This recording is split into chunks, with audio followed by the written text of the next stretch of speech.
Assalamualaikum warahmatullahi wabarakatuh. Hai adik-adik semua, bagaimana kabarnya? Pastinya sehat-sehat kan?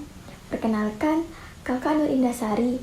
Kali ini kakak akan menjelaskan materi tentang pilihan kata dalam penyusunan teks prosedur.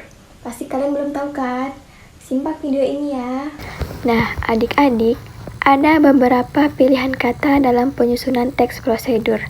Di antaranya yaitu 1 kalimat imperatif, 2 kalimat interrogatif dan persuasif, 3 kata teknis, 4 bilangan urutan dan konjungsi pengurutan, 5 konjungsi dan partikel bermakna penambahan, 6 verba material dan verba tingkah laku, dan 7 gambaran terperinci tentang alat dan bahan.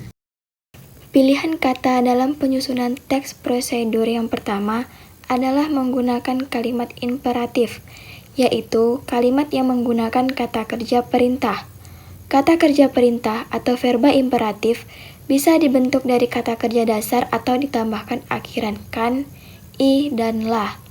Kalimat imperatif diakhiri dengan tanda seru.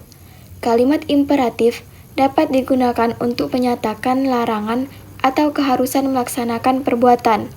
Misalnya, tutup pintu itu. Diawali dengan kata kerja tutup dan diakhiri dengan tanda seru. Masukkan bumbu ketika minyak sudah panas. Diakhiri dengan kata kan. Hadapi segala sesuatu dengan senyuman. Diakhiri dengan kata i. Jadilah anak yang berbakti kepada orang tua. Diakhiri dengan kata lah.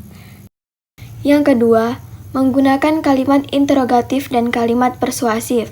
Kalimat interrogatif adalah kalimat yang berisi pertanyaan. Cirinya, umumnya diawali dengan kata tanya, apa, siapa, di mana, kapan, mengapa, dan bagaimana. Bisa juga disertai dengan partikel ka. Harus diakhiri dengan tanda tanya. Misalnya, siapa yang tidak ingin lulus dengan nilai memuaskan? Di sini ada kata tanya, siapa? Andakah yang membuat kue yang lezat ini? Nah, di sini ada partikel ka. Kalimat persuasif adalah kalimat yang berisi tentang ajakan, himbauan, dan permintaan terhadap sesuatu kepada seseorang. Cirinya biasanya ditandai dengan kata mari, ayo, sebaiknya, alangkah lebih baik, diakhiri dengan tanda seru. Misalnya, ayo kita coba cara baru memasak telur goreng crispy. Nah, di sini ada kata ajakan ayo. Lebih baik kalian gunakan tepung terigu tinggi protein. Lebih baik adalah kata himbauan atau saran. Yang ketiga, menggunakan kata teknis yang berkaitan dengan topik yang dibahasnya. Kata teknis adalah kata yang memiliki artian khusus yang terkait dengan bidang atau keahlian tertentu. Misalnya, kata teknis yang berkaitan dengan bidang ekonomi yaitu kata inflasi, debit, dan kredit. Yang keempat, menggunakan bilangan urutan dan konjungsi pengurutan. Bilangan urutan adalah angka yang menunjukkan urutan, misalnya pertama, kedua, ketiga, dan seterusnya. Konjungsi pengurutan yaitu konjungsi atau kata hubung yang menunjukkan urutan, misalnya sesudah, sebelum, kemudian, lalu. Yang kelima, menggunakan konjungsi atau kata hubung dan partikel yang bermakna penambahan, misalnya dan, serta, di samping itu, dan selain itu. Contoh kalimatnya, ada beberapa alat dan bahan yang perlu dipersiapkan. Nah, di sini ada konjungsi dan yang dia terletak di tengah-tengah kalimat. Pada kalimat kedua, terdapat konjungsi selain itu, di mana konjungsi selain itu menghubungkan kalimat pertama dan kalimat kedua.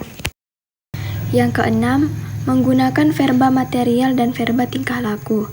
Verba material adalah verba atau kata kerja yang mengacu pada tindakan fisik, misalnya menyapu, menulis, berlari. Contohnya, anak rajin itu menyapu lantai rumah setiap pagi. Pada tindakan-tindakan itu bisa kita lihat secara nyata, maka disebut verba material. Verba tingkah laku adalah verba atau kata kerja yang mengacu pada sikap yang dinyatakan dengan ungkapan verbal, misalnya menerima, menolak. Verba ini tidak bisa kita lihat, tetapi bisa kita lakukan dengan cara mengungkapkan. Contoh kalimatnya, kamu boleh menerima atau menolak saran yang disampaikan temanmu. Yang ketujuh, prosedur membuat sesuatu atau petunjuk menggunakan gambaran terperinci tentang alat dan bahan yang digunakan serta cara pembuatannya. Misalnya, kalian lihat pada gambar ini, cara membuat telur mata sapi. Nah, di gambar teks prosedur ini sudah tertera bahan-bahan, alat, dan cara pembuatan telur mata sapi ini. Nah, kita sudah mempelajari tentang pilihan kata dalam penyusunan teks prosedur. Setelah adik-adik membaca dan memahami materi yang telah kakak sampaikan, selanjutnya, untuk melatih pemahaman kalian tentang pilihan kata dalam penyusunan teks prosedur, kakak akan memberikan tugas atau lembar kerja. Silahkan adik-adik akses kode di atas untuk informasi tugas yang kakak berikan. Sampai jumpa kembali. Assalamualaikum.